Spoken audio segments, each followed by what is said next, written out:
Good evening, everyone, and welcome to College 101 Make an Impression How to Make Your Application Shine. My name is Monique Tubbs, and I'm the Senior Coordinator for K 12 College and Career for Polk County Public Schools. And I am so excited to host us tonight, along with our presenter, JC.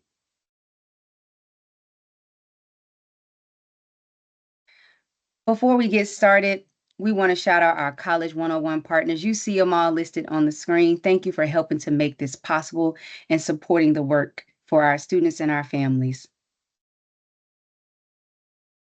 Now, just a reminder, live closed captioning is available. Click the CC icon at the bottom right of your screen. In addition, if you have questions, please make sure you ask. You can type your questions in the Q&A box. There will be a live Q&A session at the end of the presentation. So if you have questions, make sure you submit them and we will answer you either in the chat or live.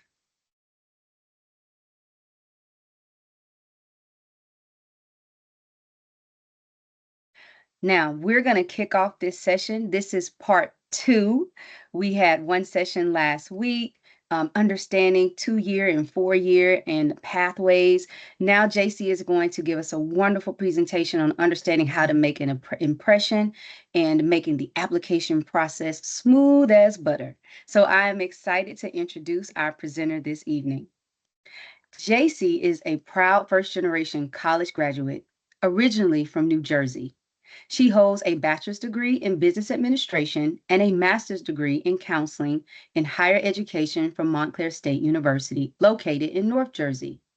She had the opportunity to work at her alma mater for several years, holding various positions, including academic advisor, coordinator for orientation programs, and assistant director for first generation initiatives.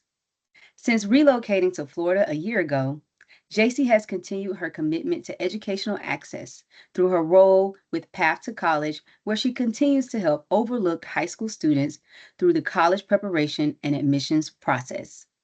JC, I am excited to learn from you tonight, along with everyone on the call. I have my paper, I have my pen, I have my highlighter.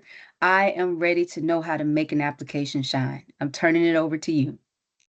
Thank you so much, Monique, for this opportunity. Thank you to FCAN. I'm so excited to be here tonight and to share this wonderful information with you all, things that are very important to the application process. So we are going to begin. And I just want to start off by sharing a little bit about Path to College before we begin with our presentation. Path to College is a nonprofit organization. Our mission really is to expand the minds and ignite potential. So we work with underserved, overachieving students in Palm Beach County, where we provide a 3-year fellowship program. In this program, students apply as if they were normally applying to college. And once admitted, they receive for 3 years college advising, mentoring, career exploration, SAT prep, interactive workshops throughout the academic year, academic competitions, service work, and my favorite is a 3-day overnight college tour to various schools in the state of Florida. So our program consists of about 100 students per academic year, ranging from 10th to 12th grade. Our organization also offers in the county free college prep workshops to various organizations and high schools throughout the year as well. So that's just a little bit about Path to College. So today's session, we are going to cover several factors. So that include the college decision. So what goes into the college decision, when colleges are selecting students. We will then review application components, which includes 3 major areas: entrance exams, letters of recommendations, and personal statements. We'll talk about how to apply. Where do you apply to college, or how do we get through that process? And then some tips on making your application really shine, so putting it all together. Okay, so to go over college decision factors. This is data used from the National Association of College Admissions Counseling. And so these are some of the factors that college admission advisors look at when students apply.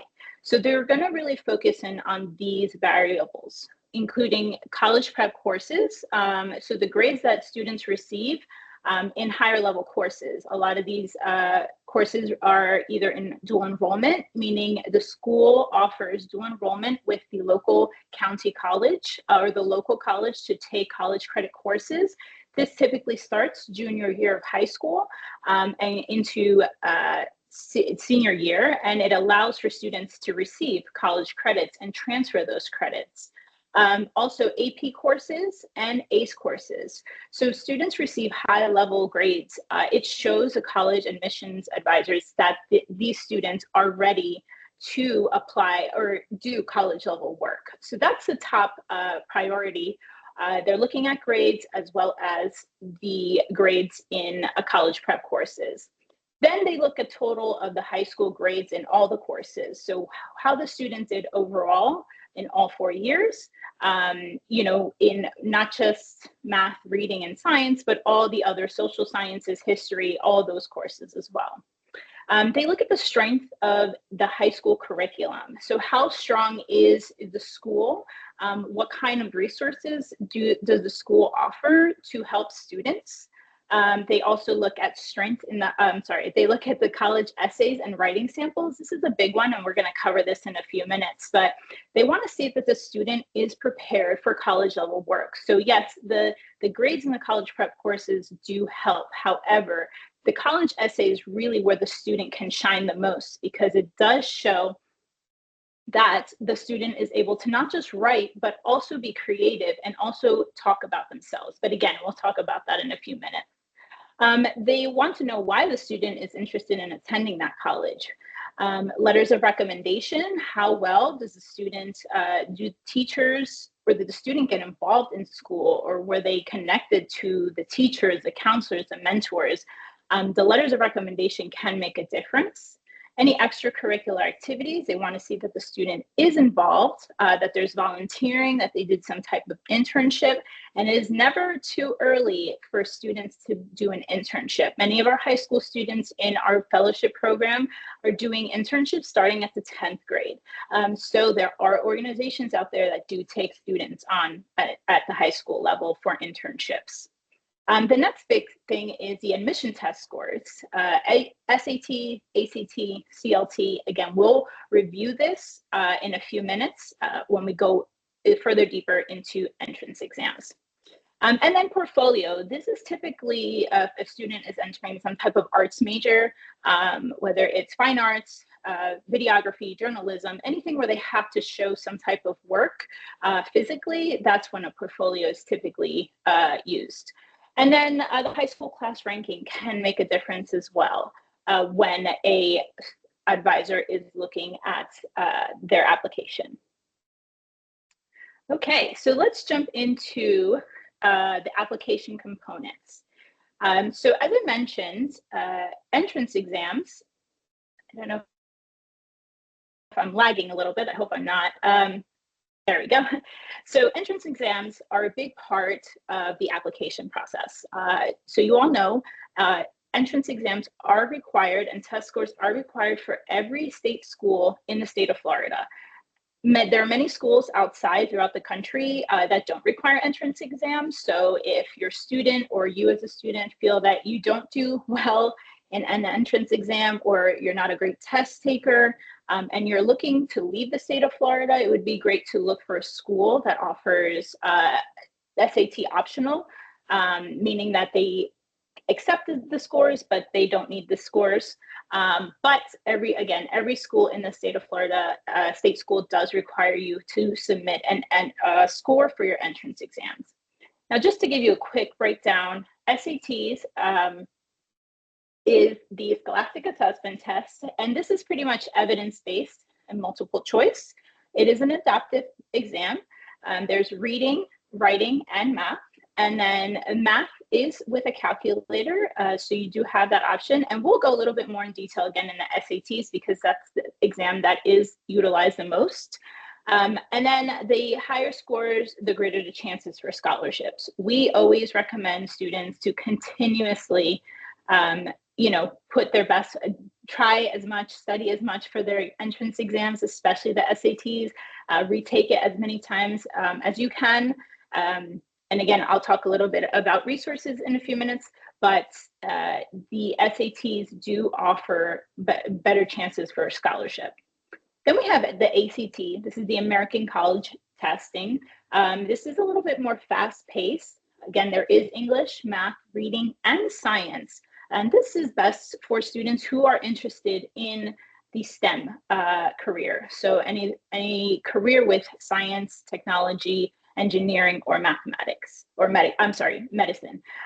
So if you are interested in STEM, the ACT would be the best route to go, or an option for you if you don't want to take the SAT. You can take both though.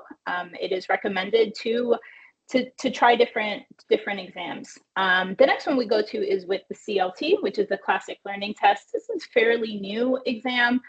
Some schools do accept these scores, some do not, but it does cover verbal reasoning, grammar and writing, quantitative reasoning, so math and logic. And it's best for students with strong reading and analytical skills.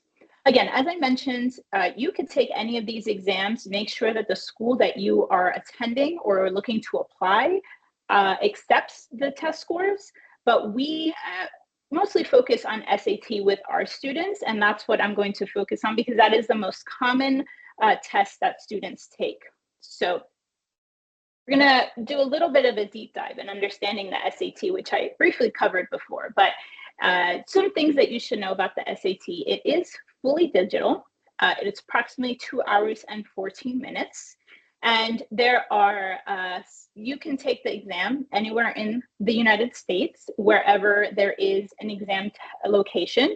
So there are registration dates and test dates. And this is all done through College Board. So College Board is a nonprofit that administers all exams, including AP exams, PSATs, any of those courses that, or exams that's college-based. College Board does administer them. So it is offered 7 times a year in various locations. Typically, most high schools do offer the option to take the SAT. It's either during the school year, during the school week, or sometimes on a Saturday where students will come in. There is a fee. The fee can be waived if students do qualify for free or reduced lunch. So I would definitely recommend the student to request for that waiver fee from their high school counselor. As I mentioned, it is an adaptive test, so difficulty is based on the performance in the first module, so the first section, and it does get gradually easier or harder based on how the student did in that first section. It's divided into 2 sections, so we have reading and writing based on short passages, and there's different topics: literature, history, social studies, sciences, etc. The important thing is with the reading and writing, the student does not need to know the topics. They need to understand how to interpret and comprehend the topics in order to answer the questions. And that's a thing that a lot of students are fearful of, is that I don't know anything about, a specific literature piece. That's okay, because the answer is always in the passage. And so when the students start studying for their SATs, that's something that it is taught in the resource study guides, whether it's with an SAT tutor. It's always understanding and comprehending, and that's what the test is looking for, if you can comprehend these questions. Then we also have math based on algebra, advanced math, problem solving, data analysis, as well as geometry and trigonometry. This is a little bit tougher. I know I'm not a math person, so I had a little bit more difficulty with the math side of the SATs. But that's, again, very important of why it is to study and take on a tutor if possible. So SATs are scored with a total of 1,600 points combined. So you have reading and writing where you can get up to 800 points. and math up to 800 points. And the lowest is 200. Typically, a good SAT score for a mid-level school, let's say a student is applying to the University of Florida, which is a very common school that many of our students apply to, they're looking for 1,300 and up. So, or if your students are applying to maybe a lower level school, like a county school nearby, they just want to make sure that you took the SAT. Doesn't necessarily mean that you have to get a high score, but it could depend on the major that you're applying to as well. So also make sure that your student is looking, or you as a student are looking at the program requirements, because you may need to have a certain score in order to get into the program. So the whole purpose of the exam, just like any exam, is to make sure that the college admissions can determine if the student is ready for college level work, if they can comprehend, if they can do basic math problems that are taught in high school. And again, it is for college or scholarships to consider. So if you're applying to scholarships, some of them are academic based, they do look at your SAT scores. And some SAT resources that we like to use with our students and that we share with the community. These are some websites. You have College Board that has excellent SAT practice and prep. So there's full length practice tests. There's also study tips, and it is typically free for students. They just have to create an account and have access to it. Princeton Review, they have great SAT preps. Some of their guides you may have to pay for, but we also have Khan Academy. Khan Academy is something that we definitely push on our students. It's a free personalized SAT prep, video tutorial, and full length tests. Something we also recommend is going to your local library and seeing if they have any of these resources available. Some of them that you may have to pay, your local library may also have them available for you for free. So keep a lookout for that. We also recommend apps. Daily Practices for New SAT by College Board is a great app, as well as Magoosh SAT Prep. These are some things that you can easily, while you're standing in line, waiting to check out at the counter, you pull up the app and you just answer questions. Or if you are sitting bored, because a lot of times, we have our phones with us and you have nothing to do, just pull up the app, and just any type of questions that you are going through on a daily basis definitely helps you with this process of studying. And then some books. Some people like hardcover books. Again, the official SAT study guide by College Board is a great one. Khan Academy also has, Kaplan has a great book as well, and the Princeton Review. And one thing we do like to offer as well is Path to College does offer free virtual SAT prep.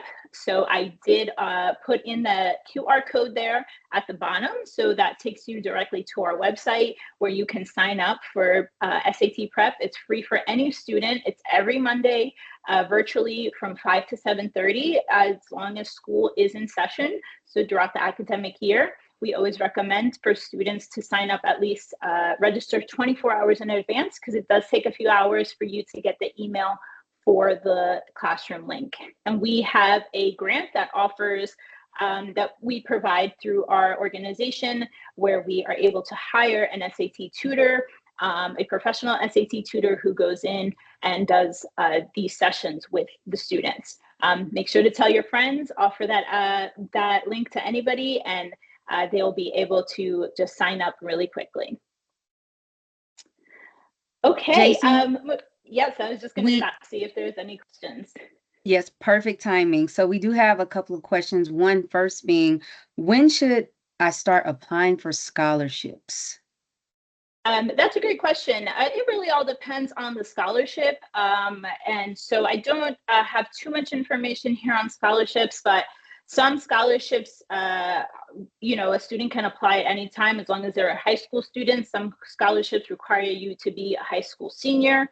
Some scholarships require you to already be in college. So that really depends on the scholarship.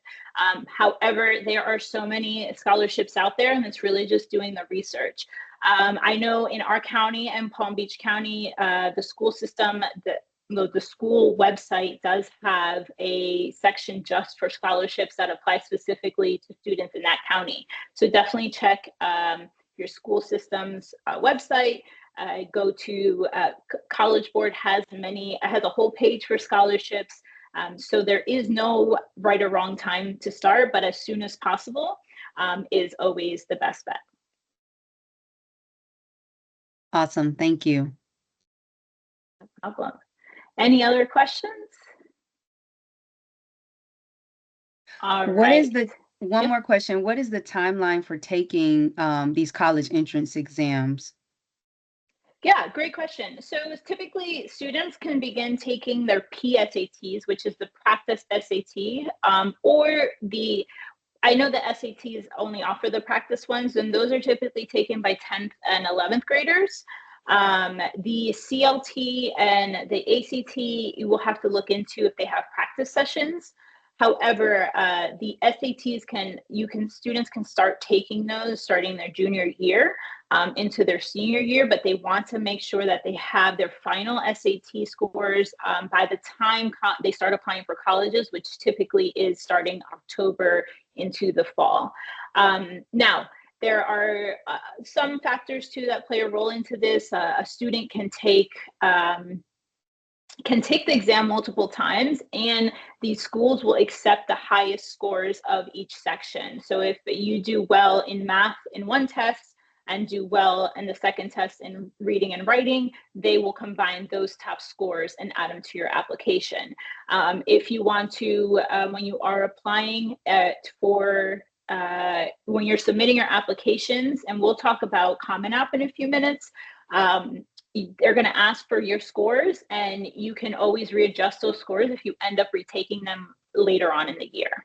So for a student who is applying to college, typically the end of their junior year, beginning of their senior year is when they are taking these exams. Excellent information. Thank you. No problem. All right, so let's move on to letters of recommendation. This is an important feature that is part of the application process. Your character says a lot about who you are and how others perceive you is very helpful so that college admissions advisors can see that on paper. And this is typically done through a letter of recommendation. So we always tell students that when they are asking for a letter of recommendation, it's really just a letter explaining who you are as a student, why you are a candidate or why you should be considered for the school, what makes you a top candidate, what are some qualities that you have as a student.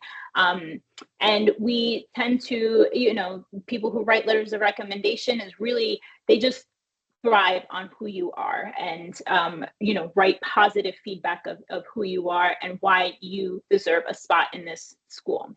So when you are asking for a letter of recommendation, you want to make sure that you're asking someone that's going to write a positive letter of recommendation. This would be a teacher that you are very close with, or someone that's one of the teachers that's helped you out, or that you've excelled in their class. A community leader, whether it's someone that you've volunteered with, or someone within your church community, or anywhere that you've done some type of free community work. That would be helpful. A mentor, someone who is a professional and can write professionally about you. An employer, if you currently work as a student, an employer does help to get a letter from. So you want to make sure that you have both an academic letter as well as someone from a community leader, mentor, or an employer. Typically, schools do ask, or colleges do ask, for at least 3 letters of recommendation. So that's the minimum, sometimes the max, but you want to make sure that if they ask for 3, you are submitting 3. If they're asking for 2, you're submitting 2, not 1, because that's part of the, you're following directions process, and they want to make sure that you're submitting what they are requesting. So something that we always tell our students is, instead of asking, can you write me a letter of recommendation, can you write me a strong letter of recommendation? I've worked in higher ed for many years, and I've wrote many letters of recommendation. And honestly, there have been times where a student, has done the bare minimum, and I've given them a letter of recommendation, but I've wrote what they've given me, right? And so you want to make sure that but I've also written strong letters of recommendation for students that have done high achieving tasks. And so you want to make sure that you're asking for a strong letter of recommendation. You want them to be honest in their feedback and highlight your strengths. And don't ask for letters from people that you think will either write a poor letter or include anything negative about you, because that can highly or affect your application.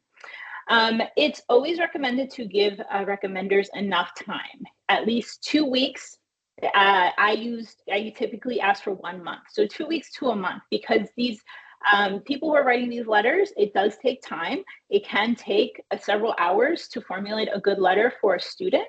And they're not writing just a letter for you. This teacher or this person can be writing a letter for several other people, and they also have a life as well, right? So you want to make sure that you're giving them enough time. You want to make sure you're keeping track of all your deadlines as well. It's not up to the teacher or the person that's recommending you to keep track of the deadline. It's definitely your responsibility. And you also want to send a polite reminder if the deadline is approaching and you still haven't received it, because things slip through the cracks, and sometimes things happen. So if you feel like it's your deadline's approaching, just send them a letter, a quick note. And some details to include when you are asking for a letter of recommendation. Obviously, it's always best to ask in person. That connection that you have with that person, it would be nice. But also you want to make sure that you're giving them more details through an email, not just in person, but you want to send these details in an email. This is something I used to always ask from my students as well. So in an email, it's always best to write a brief paragraph that includes why you're asking them specifically, why you're writing them a letter, and why you're interested in applying to that specific school or program. You want to list any schools or programs that you're applying to, and then also, if you can, hyperlink the website's program with that school, so that your recommender can see what it is that you're applying to, what school, what program or major. And then you want to give them the date you need the letter by. So remember, this is not this is your deadline for the recommender. Don't include the deadline for the school, because you always want to give yourself at least 1 to 2 weeks to gather all your materials before you submit any letters of recommendation or have them submit any letters of recommendation. You don't want to wait till the last minute, especially if something slips through the cracks from the recommender and they are trying to write that letter at the last minute. You want to make sure that you have at least a week to kind of gather everything together. And lastly, once you've received your letter, don't forget to thank them. This is a big one, because you are most likely going to go back to that person and request a letter for maybe 2 or 3 years after you graduate high school. So you don't want to burn those bridges. You want to make sure that you keep that connection, because when you get to college, maybe there's a program that you're applying to, or an organization that you want to be a part of, and you might need a letter of recommendation, or you're trying to apply for a job on campus, and your recommender from high school would be a good resource to fall back on when you are applying to these programs when you're first starting off your college career. Any JC, I have questions? Yep. We are so aligned. Yes, we are. So quick question in the chat, which is an excellent question. Should the letters be specific to the scholarship or the college that the student is applying for, or is it okay to be open and non-specific? That's a very great question. And so I will talk about this when we go to, when we talk about the Common App in a few minutes. So what happens is that when you apply, there's an application portal. Many of you may already heard of it. It's called the Common App. And when students apply on the Common App, they're able to apply to up to 20 schools at once. And it allows for those recommenders to submit their letters of recommendation right through the Common App. So there's no transaction between the student or the recommender.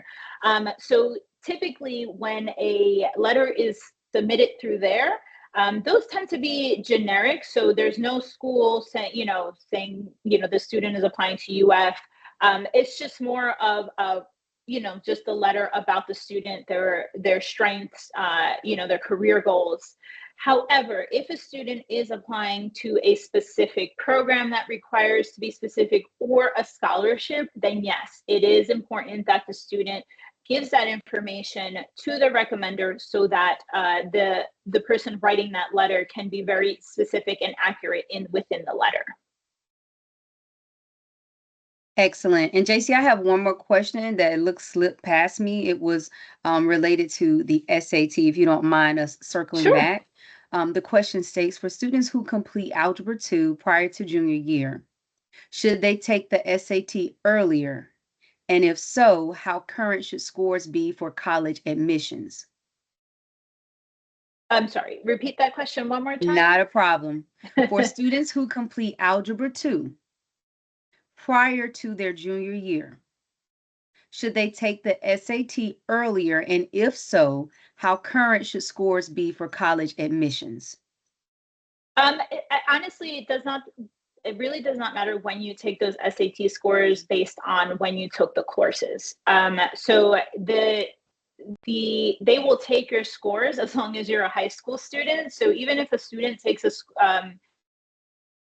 the SAT, their sophomore year, and that's the score they want to go to, they will accept those scores. But obviously, you can probably improve from sophomore year to senior year. So the scores that are closer to your start date of when you're going to be in college are more likely going to be accepted, but they might be a little bit higher. But again, they will take the higher scores based on from whichever exam you took. But so there is no right or wrong answer for that one. I hope I answered that question. Thank you. I'm skimming through to make sure I didn't miss any more. And if you need clarification or you want to continue to ask more questions, if you ask one question, we are welcoming you to put that in the chat as well. We can always circle back. So thank you for the questions. All right, we can keep it rolling, JC. Okay. All right. So just to move along a little bit more quickly, so the next thing is personal statements. This is something that we actually, with our students in our fellowship program, focus almost a whole year on. I know with Pata College, I am the college and career coach. So I actually did that outreach and was out with students in the high schools. And so there have been many sessions where I put such a focus on the personal statements. And we've had, 3 or 4 sessions just focusing on this when I do outreach, and then almost a whole year with our fellowship students, because that's how important personal statements are. So just to go through, a personal statement is also your college essay, right? And so this is where you're going to tell a story or use a specific example of who you are. This is where you're going to use an active voice, and you're going to talk about things that you've completed. And this is also where you want to, be as detailed as possible. You want to add info where it is needed, and you want to make it count, because you only have a small space to, write out your essay.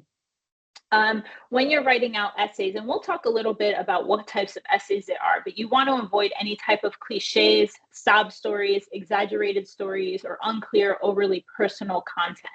I know a lot of students want to talk about something personal, and that's great, they can, but you don't want to focus so much on the negative, because there's always, after a negative, there tends to be a positive, right? And so that's what the college advisors or college admissions advisors want to see, is the positive from the story. If you do choose to share about your family, I know as a first generation student, my parents are immigrants. I did talk about my parents immigrating here in my college essay. However, and a lot of our students tend to do that as well, you don't want to spend too much, if you are talking about your family, on them. Many students will spend maybe 1 or 2 paragraphs, and that's way more than enough. You want to spend maybe 1 to 2 sentences, 3 at most, about your family, but the focus is on you, not your family, right? So the advisors want to see who you are, not who your family is, because they're not the ones going to college, you are. And again, as I mentioned, you want to demonstrate growth, self-awareness, and future aspirations. So you had this situation happen to you, if you are writing something personal, and where did you grow? How did you grow from it? What did you find out about yourself? And you want to use these essays to maybe explain any self-doubts or shortcomings. So things happen, while you're in high school. You may have poor grades, or you were maybe limited, you were not as involved, or maybe you had low test scores. You had a bad semester. There was something that happened in your family. This is a great way to explain that situation. We had a student that in my outreach program, he actually had a semester that unfortunately dropped his GPA significantly, but he wrote about that in his college essay and made up for it throughout the rest of his college, his high school career. And he ended up getting accepted into 10 different colleges. And his SAT scores helped a lot. Obviously, his grades, raising his grades helped a lot, but the personal statement really showed where that shortcoming was and what happened that semester. So definitely use that opportunity if that happened to you. JC, Yep. I have a quick question since we were on personal statements. Mm-hmm. This question states personal statements or essays are so subjective. How do we know how do I know my essay is good and an admission officer will like it? That's a good question. There is unfortunately, no way to know this. It really just comes down to, your writing and what that school is looking for. And if you are a fit for that culture, so there really is no way in getting into the heads of these admissions advisors, right? There's so many throughout the country, throughout the state. Some schools may have up to 15 advisors, and one advisor may like your personal statement and one may not. And that's just unfortunately the reality of when you're applying to anything, right? That is competitive. So as long as you are writing from the heart and your writing is excellent, that's all you can do is your best, right? And these are actually jumping into that, some general writing tips that will help you through that process.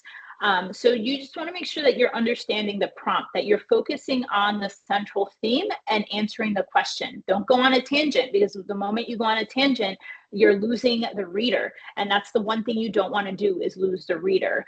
So you want to start with a strong and creative opening statement. So captivate them, right? When you're reading something, you want to make sure that you are captivating them with some, a funny entrance, or something that is really just different. I remember when I was in the 10th grade, right? That's not very captivating. So that's starting off strong will definitely get the reader honed in. Write clear and to the point, just make sure you're cutting out any repetitive sentences. You lose the reader when you're being repetitive, or writing long paragraphs or side stories. Again, it's keeping them captivated in your story. Paying attention to the transitions. Does it flow? Does your story flow easily? Using plain and simple language. We always recommend don't use, the trying to switch out smaller words to bigger words. Speak for yourself, right? We can tell, or they can tell, when something is not coming from you or doesn't sound right. And respect with the word limits, right? The suggestions are there for a reason. Don't go over, because the advisor will stop reading by a certain point if you do go over. Just like you started with a strong opening, you want to end with a strong closing, something that's going to wow them and be like, oh, wow, this student went through a lot, or the student has a great story, or we need to admit this student. And proofread. I cannot tell you how many students want to submit an essay and think that it is a good essay, and they haven't sent it to proofread. I had one student who I proofread their essay 6 different times. I submitted it back and made edits, and then he sent it back, and we did that several times. And he also had his essay proofread by 3 other professionals and 1 teacher.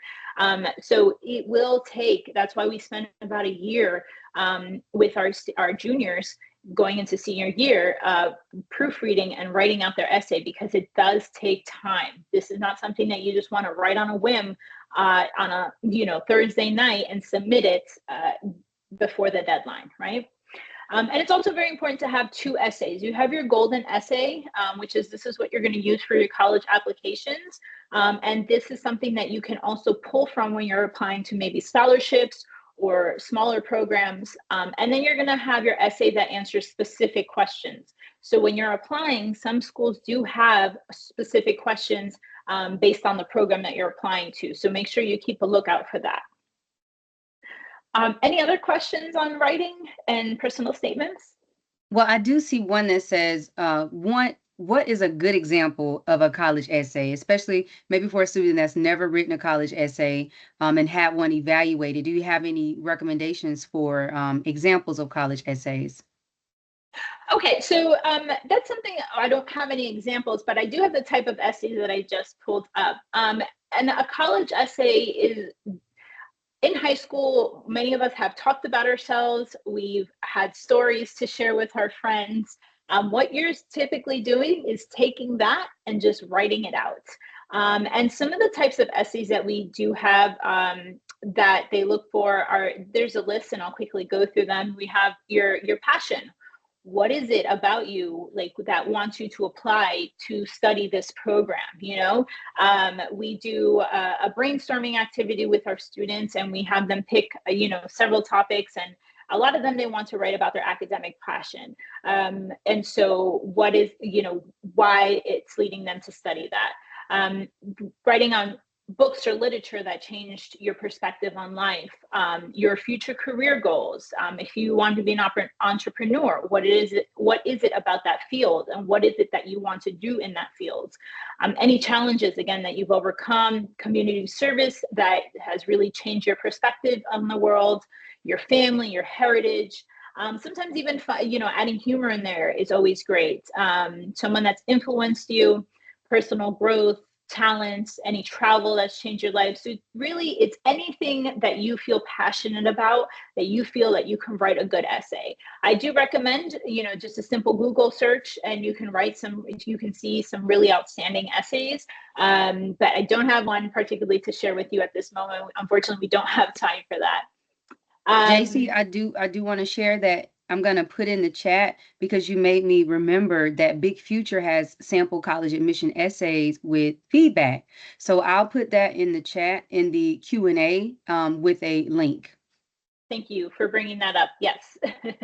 Big Future is a good one. And so unfortunately, that's not tied into this presentation, but highly recommend looking into Big Future. All right, so to quickly go over how do we apply, there are several ways for students to apply, and typically, like I mentioned, we use the Common App, and I'll go into a little bit more detail into that. This is used by over 1,000 colleges and universities across the country and internationally as well. We also have the Common Black College application. So this is used by 62 historically Black colleges and universities across the country. Then we have the Coalition for College Access application. That's used by over 150 colleges. And then you have the school-specific application portals where you can just go into the school's website and apply directly on there. Now, with these application portals, like the Common App, Common Black College application, this allows you to actually apply to multiple schools at once. And I'll talk more about the Common App in more detail and how that would work. We also, definitely take advantage of virtual resources. So this is ideal for anybody that's interested in going out of state. So taking virtual tours, either using, watching pre-recorded videos, interactive maps, attending admissions or scholarship info sessions. A lot of these schools outside of the state, they come to local college fairs and they recruit. So talk to, if your school is hosting a college fair or your county is, talk to these schools that are from out of state. You may find something that you may not have known of, like a program or a school. Definitely recommend that. And then talking to admissions counselors.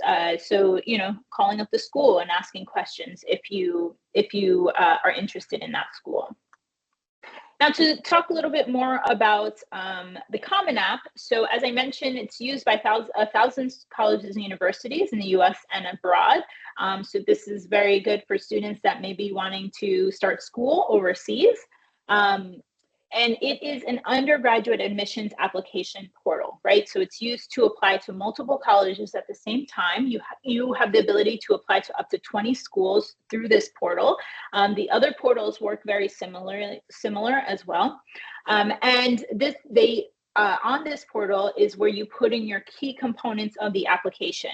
So you have your personal information, your academic history, any activities that you're involved with. This is where you write your personal statements. And the good thing about the Common App is that they give you up to seven different prompts or questions that you can answer for your personal statement. So it's not like you have to create something out of thin air. They actually give you the prompt, you select it, and you answer that question.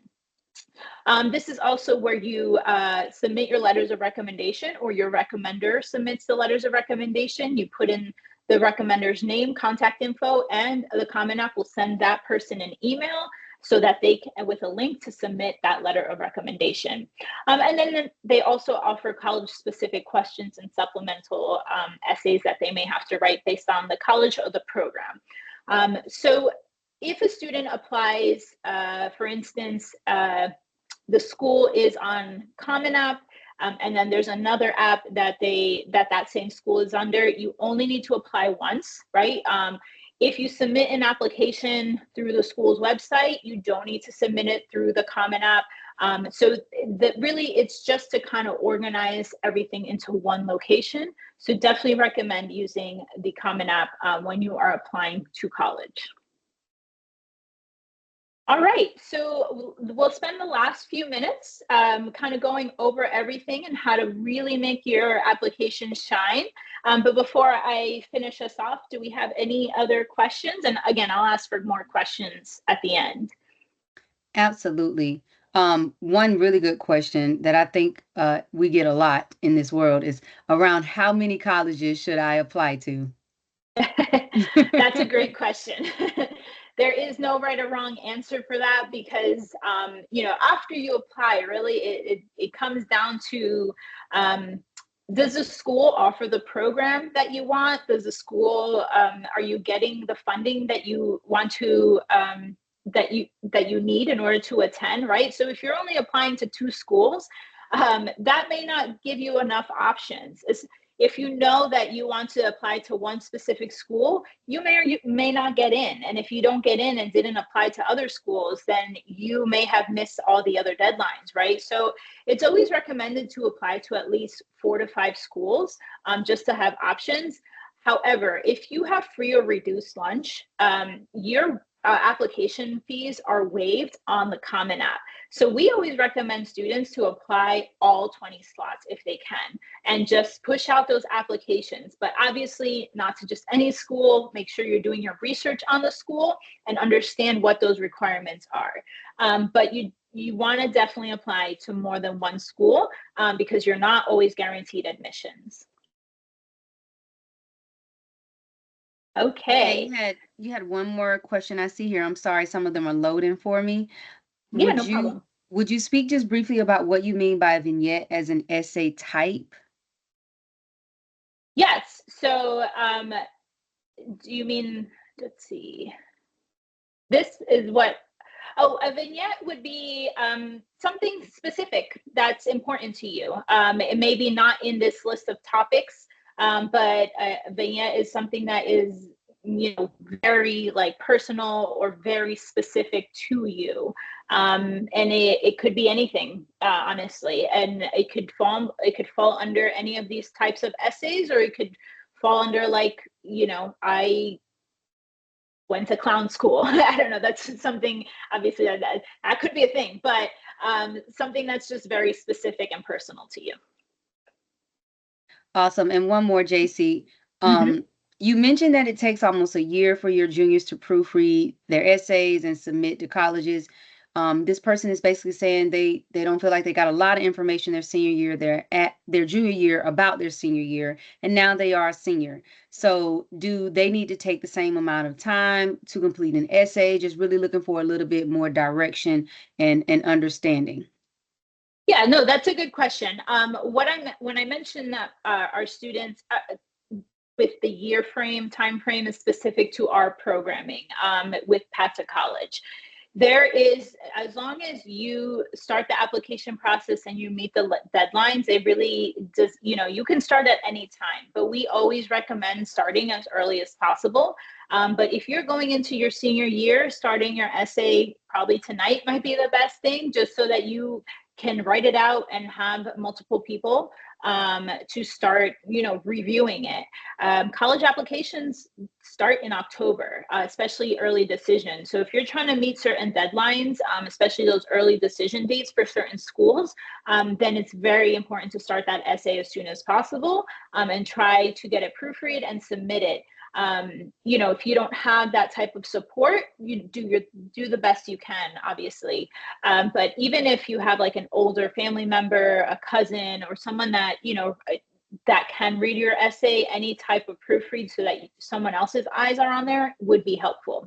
Now, if you are not applying to early decision and you're just applying to regular decision, which means that you have up until the May deadline to apply, which we don't recommend, but if you're in your senior year now and you're going to apply anytime between now and May, that gives you some time to kind of formulate that essay and get it proofread and spend some time on it. Excellent. Can you talk a little bit about the window for Common App, the deadline specifically? So there is no specific deadline for Common App. It really depends on the school. So you really want to make sure, because every school has different deadlines, and it really depends again on when you're applying, whether it's for early decision, regular decision, if that program that you're applying to, the major, has a specific deadline. You just want to make sure that you're submitting that application at that time before the deadline. And so when you can submit one application prior to submitting another, or you can submit all your applications at once through the Common App. So there is no deadline on the Common App specifically, school-based. And just really quick, you mentioned early decision, but just for those that may not understand the difference, early action, early decision, do you mind sharing a little bit about what that is and how does it work? Yes.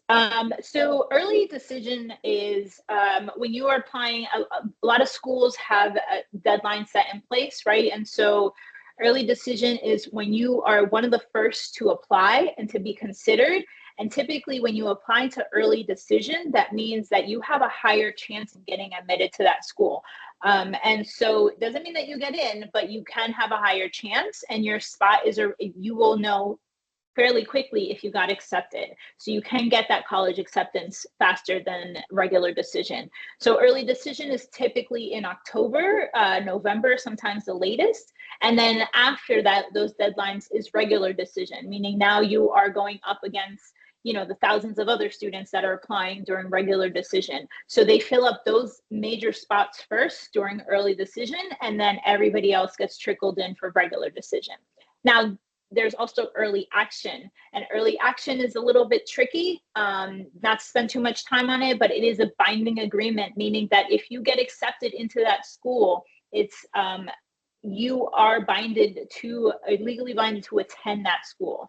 So if you know that UF is a school that you want to go to and you're going to apply to early action, then that means that no matter what, you have to attend that school. We don't typically recommend early action. We always recommend early decision because that gives you more, more options and more freedom to kind of choose once you get your financial aid package towards the end of the school year. Okay, just because we are running a little bit short on time, let me just quickly go so I can answer any last minute questions. So just to move forward, we have our academic portfolio. So just to put it all together, you want to make sure that you are maximizing your GPA. Even if this is your senior year and you're starting to apply now, definitely focus on keeping those grades up or raising those grades up if you can. So develop strong study habits, create a study schedule, make sure that you're understanding the material. This is also a great way to start setting you up for when you are actually in college. Prioritize your time effectively, your time management, stay organized, avoid procrastinating. and seek help. You know, if you need tutoring, ask questions, join study groups, and stay motivated. We always say that when you are applying to college, it is a part-time job. You are spending several hours a week to apply to schools. So you want to make sure to filling out your applications. You want to make sure that you're staying on track, staying on time with your study habits, with your studying, as well as applying to these schools, and that you're giving yourself enough time in between and during the week. Consider, again, taking advanced placement courses. We did talk about this, dual enrollment to receive college credits and exposure to college level work, advanced placement tests to get those AP college credits, and then any honor courses. It helps demonstrate, challenging coursework. Utilize SAT prep and resources. So understand the formatting of the test. I cannot express this enough. If you understand the format of the test for both sections, you have a higher chance, you have greater chances in getting a higher score. And then take as many practice tests as possible and use all the study guides you can get. You can use. Participate in extracurricular activities, even if you haven't done anything now.